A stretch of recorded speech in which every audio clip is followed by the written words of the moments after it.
I am doing great. Thank you for asking. I am here today to go right ahead and jump into chapter 6 of this very excellent book called God Don't Like Ugly by Mary Monroe. And so far, it is getting real good and it is getting very, very, very juicy. Because now, chapters 1 through 5, basically, Mr. Boatwright moved in. Annette is remembering her dad, remembering some of the places they stayed growing up, and she's also talking about some of the things that she likes and dislikes about moving around. There with Scary Mary a lot, and Scary Mary is going back and forth to jail. So now Mr. Boatwright has moved in with them. Let me just get this notification off my screen. Okay, so Mr. Boatwright has moved in with them, and Mama has told her to mind Mr. Boatwright. And Mr. Boatwright is not a good man. Ha! What I need you to do right now is a huge, huge, huge, huge, huge solid for me. Please do me this solid, this favor, and go ahead and hit the subscribe button so that you get the notifications when it's time to go live with this book or any book that it is that we are going to be reading in this new little book club thing that I'm trying to start. It won't be little, it will be big. But however, hit the subscribe button and then hit the bell for the notification so that you know when it is that I go live. After I'm done today, I'd like you to hit the thumbs up or the thumbs down. Either way, it really doesn't matter to me. I just want your feedback because feedback is beautiful. But the most important button that I want you to hit is not the up or not the down. It is the subscribe. Go ahead and hit it for me, please. And thank you. Y'all see, I am my bookmark because I don't know why. It just works that way. So, chapter 5 ended with Mr. Boatwright actually raping the 7-year-old Annette, telling her that he knows she likes it or wanted it just as much as he did. Remember, he had started when he would give her a kiss or whatever, and she's thinking like this is like my daddy. Some things he does or says or the way he smells reminds her of her dad. And he like saying, I'm gonna be more than your daddy. And she's not really understanding because at the time she's 7 years old. So she's not really interpreting this as an older, more mature young lady would. She's like, okay, he's gonna be my daddy. So he's kissing her, and when he's kissing her, he started off, just papping her on her behind after he gave her a kiss, like go on about your business. But then it turned into a kiss, and not just a tap, but a grab in the mist. And Annette, being Annette, still didn't really pick on what was going on. Even when he ran in her room to rape her, she was like, "What?" She laughing at him, like, "What is wrong with you? You guys." White stuff in the corner of your mouth. You laughing, talking about I want it. I mean, you acting a fool. And it wasn't until he actually laid her down and penetrated her that she um, knew that okay, this is serious and I don't like it. Just a mess. So that's how chapter 5 ended with Annette just being raped, running to the bathroom and telling Mr. Boatwright, hey, I'm bleeding from between my thighs. And he like washing her up and giving her a water tissue to block the bleeding. So chapter 6, I know it's so sad.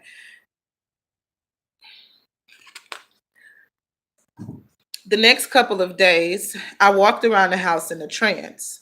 Mr. Boatwright acted like he normally did, whistling and yipping his spirituals, quoting scripture from the Bible, and cooking up a storm. During my next Bible lesson, he leaned over and kissed me on the mouth, forcing my lips open with his tongue and patting my crotch at the same time. Stop, I whimpered, wiped my lips, leaned back in my chair, and squeezed my thighs together, forcing him to remove his hand. What? You done already forgot what I just told you about what happened to Lot's wife in Sodom and Gomorrah? I sat in silence with my eyes glued to the floor. Huh? You think it's fun turning into a pillar of salt, girl? No, sir, I mumbled. He finished my Bible lesson. We ate dinner. Then he sent me to bed. This was one of Mama's late nights. I was not surprised when he streamrolled into my room just minutes after I had turned in for the night. Without a word, he wrestled my flannel gown and panties off of me. I stared in horror and disbelief as he removed his clothes. This was the second time, and it was the worse than the first one. I say that because the first time I was a virgin and I didn't know what was coming. He talked during the whole rape, 2 hellish minutes. And to my 7-year-old body, 2 minutes was a very long time. You clumsy heifer. He was mad because my legs were all over the bed. But I could not help it. The pain was unbearable. I could not understand how anything that felt so bad to me felt so good to him. Touch me. That's the least you can do. Ugh, touch me.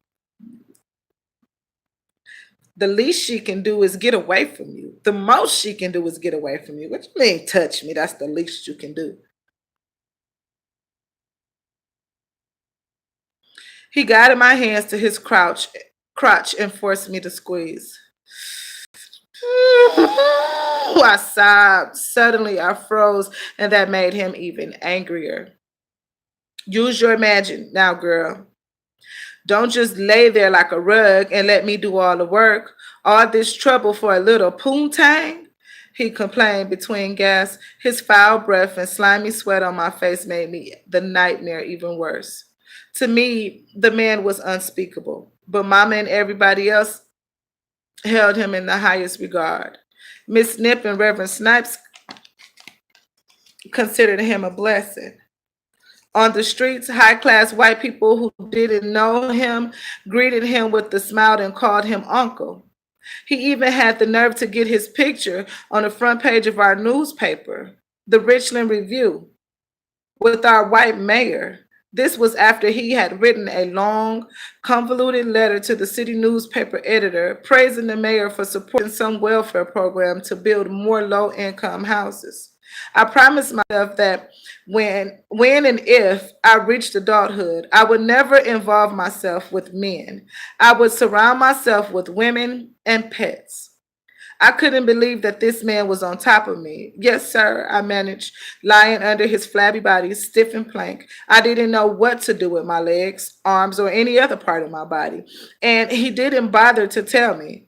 I don't like this, I told him. It feels bad. It bees that way sometimes, he said seriously. He paused and moaned with his head thrown back and his eyes closed. I couldn't believe that there was a smile on his face. He shuddered and opened his eyes and gave me a hard look. Let's get this thing over with, lickety split. Lassie is fixing to come on the TV. I'm not even gonna say nothing. Yes, sir, Mr. Boatwright. I barely recognized my own voice. It was raining and thundering and lightning like mad. We usually had a lot of snow at this time of year, but not this time. It had snowed a little, but then it quickly turned to slush. Now it was hail. I just lay there crying and listening to the hailstones tapping against my bedroom windows, all the while hating that sweaty, evil man on top of me, talking and grinning like a hog. Right back, he instructed. Yes, sir, I managed. Confusion and disgust consumed me. I had to hold my breath to keep from vomiting. How that feel? He asked. Bad, I told you, I said, sobbing. Oh, don't you worry about a thing, Possum. After we done, go sit in the tub of hot water yonder in that bathroom. You can use some of my bubbly bath and sleep under my quilt again. And you better not pee on it this time. I don't want to sit on nothing of yours. I did that other time, and I still hurt, I reminded. Hush up. And there ain't no messy blood this time, huh? He said casually. After he was done, he after he was done with me, I had put my clothes back on and he paid me a nickel and made me promise not to ever tell nobody. He threatened that if I ever told anybody, I would suffer. Why are you doing this to me? I wanted to know. You know I don't like it, I sobbed. We were sitting on the side of my bed. He had put his shirt back on, but his pants were still on the foot of my bed. He patted his wooden leg and shrugged and looked away from me.